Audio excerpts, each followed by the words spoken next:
CIS Countdown is brought to you by Canada Safeway. Canada Safeway is a proud sponsor of the 2011 Vanier Cup, November 25th in Vancouver. And welcome to Calgary as CIS Countdown is on the road as we take part in the Canadian Football Hall of Fame induction.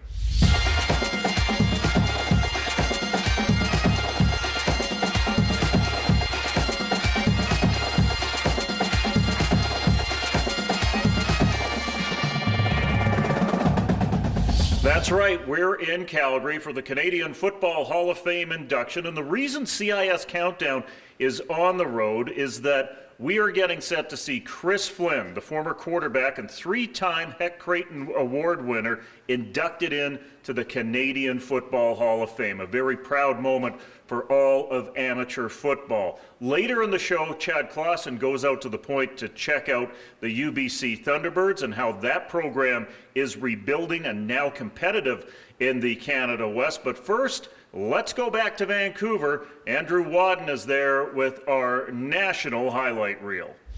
Thanks, Jim. We start in the Canada West, where Week 3 has created quite the logjam atop the conference standing. Let's get right to the action and see how it all played out.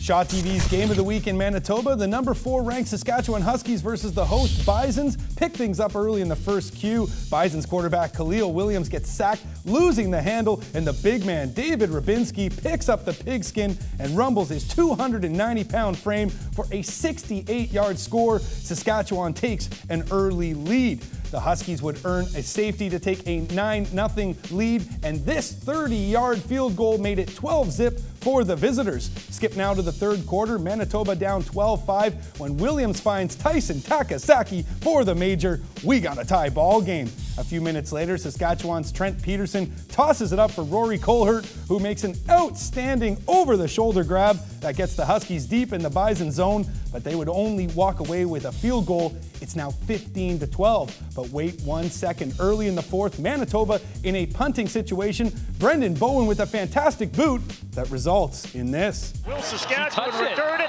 He touched the ball. It's a touchdown, Manitoba! Jarrett Lamport makes the mistake of touching the ball, and Grayson Wells picks up the biscuit. Manitoba takes its first lead of the game. They would tack on 2 more field goals and a rouge, earning a massive upset win. Khalil Williams connects on 23 of 38 passes for 280 yards, while Williams' favorite target on the day, Jared Ralco, caught 10 passes for 103 yards. Also on Saturday, it was the UBC Thunderbirds welcoming Alberta for their home opener, the program honoring the 25th anniversary of the 1986 Vanier Cup winning team. Head coach Frank Smith, of course, and former O-lineman Leo Grenwagen. First possession of the game, and the T-Birds are marching. Billy Green scrambles to buy time before airing it out towards the end zone. The ball finally finds Micah Teal, who hauls it in for a 44-yard touchdown. It's 7-0 UBC early. Then after Alberta fumbles on the kickoff, it's Green over the middle for Jordan Greavy for the score, and it's 14-zip. UBC would eventually prevail 40-30 in a dominant 3 quarters. They led at one point 40-8 before resting Green, who finished 21 of 27 for 250 yards and 3 touchdowns. Just one other score from the CW. Number 3 ranked Calgary remains unbeaten after thumping Regina by 50. Receiver Chris Dobko hauls in a game-high 3 touchdowns for the Dinos, while running back Stephen Lumbala continues to destroy, rushing for 110 yards for 1 score. Calgary plays host to Saskatchewan next on Friday.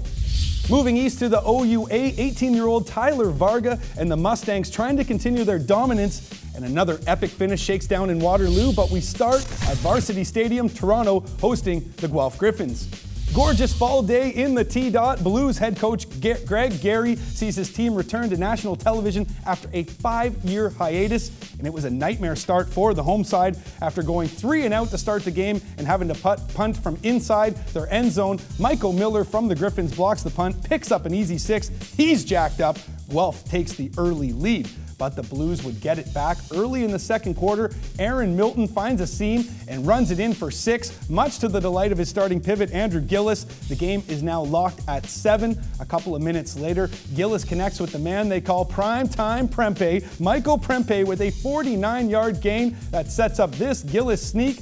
Blues now have the lead. It's 14-7. Guelph would pick up a safety and a field goal to cut Toronto's lead to 2, but that's as close as they would get as in the final minute, Gillis puts the game on ice. The Blues beat the Griffins for the first time in 16 years and improve to 2-1 on the year, while Guelph slips to 1-2. Toronto pivot Andrew Gillis passes for 173 yards on the day despite tossing 3 interceptions. He also rushed for 2 touchdowns. The Blues defense with a huge game, earning 6 sacks for a total of 44 lost yards. Elsewhere around the OUA, York comes back from a 17-0 hole to win 2018 in OT.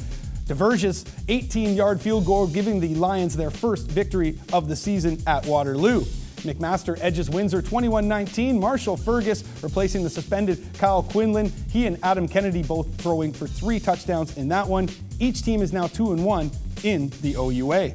Western remains perfect on their strength of freshman back Tyler Varga. Varga had a pair of scores to push his touchdown total to now 9.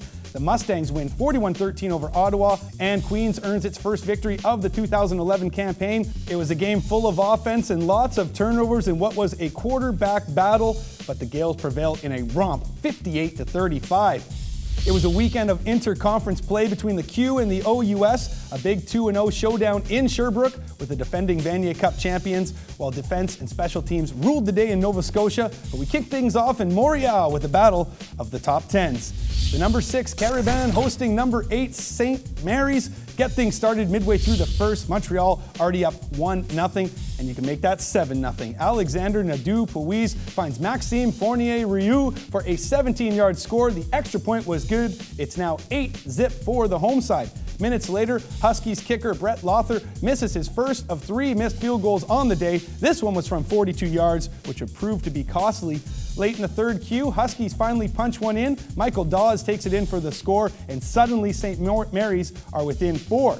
Score remains the same until late in the fourth. Yan Cyr is now in at quarterback for the Caribins, and he gets picked by Cayenne Marchand-Wright, who takes the ball down inside the Montreal 15, but St. Mary's can only muster a field goal out of Wright's thievery. Caribins clinging to a 1-point lead. Move to the final minute of play. Huskies with the ball on 2nd and 8. First-year pivot Jesse Mills goes for it all, but it gets plucked by Anthony Cody, who seals the victory for the team from the Q.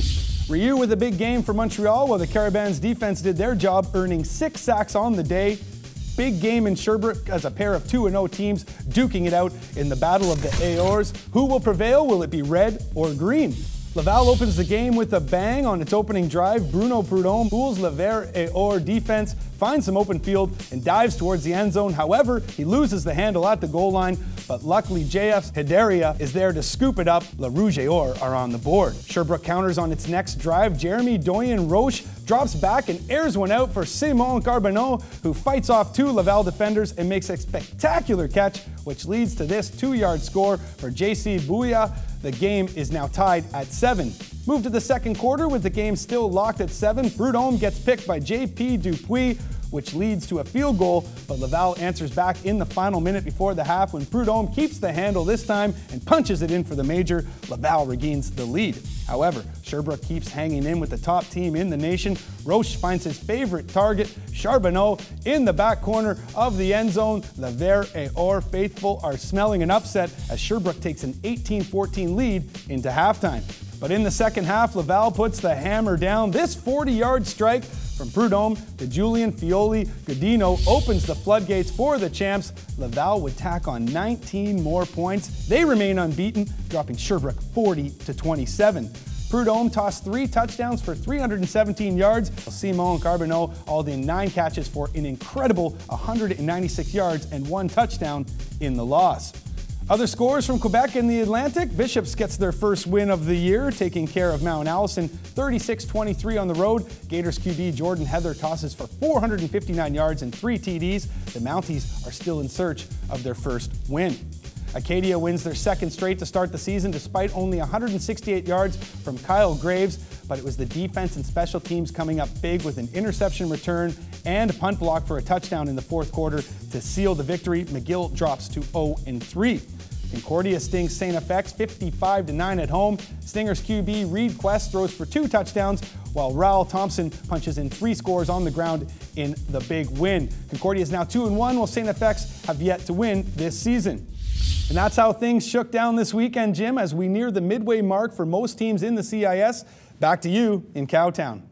Thanks very much, Andrew. When we return, we'll go out to the point with Chad Klassen and the UBC Thunderbirds, and we will talk to Chris Flynn, the newest inductee into the Canadian Football Hall of Fame. You're watching CIS Countdown.